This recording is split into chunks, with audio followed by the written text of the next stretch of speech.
if we're talking about people who are buying a long time ago, it's usually the same thing every single time.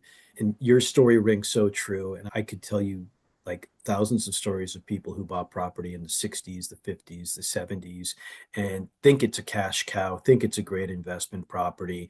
And it's really a horrible piece of investment property. No more depreciation. Cash flow is subject to rent control.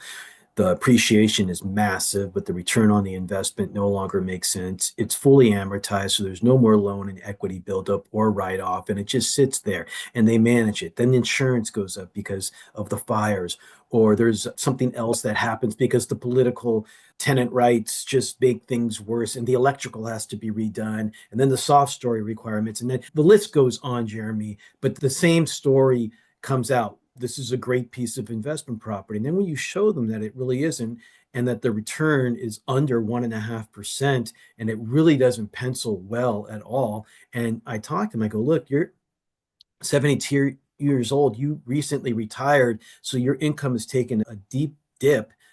Wouldn't it be cool to have supplemental income that made your lifestyle so much easier?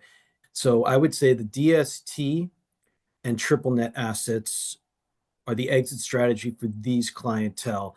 The triple net, you're still going to have a little bit of management responsibility. The DST, you won't. Yes, it's going to be in somebody else's hand. I see these clientele going into conservative assets. So you're going to stick in the massive multifamily asset that's recently built. And if you're going to go into triple net assets, you're going to go with a company that you truly have confidence in. And we used to think that was the pharmaceutical company, but as we've seen the Rite Aid file bankruptcy, as we've seen a lot of Walgreens and CVS closes, and we've seen COVID revealed office, retail, hospitality is risky as well. We've seen more of our clientele stick with the conservative assets, still double or triple their income because they're making nothing on what they currently have, and go into Yeah. something that's going to grow in some markets and just really not have the tenants, the trash, the toilets, the termites, the taxes, all the terrible T's, but an increase in cash flow, the supplemental income they're looking for, no management responsibility, and the estate planning tool that they want so they don't have to worry about that asset in the future, which still gets a step up in basis. We see that happen, I'd say, for that client that we're talking about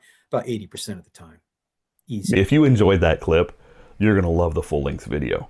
This clip comes from an hour and 15-minute recording that I did with James Callejas out in San Francisco, California at IPX 1031 Exchange.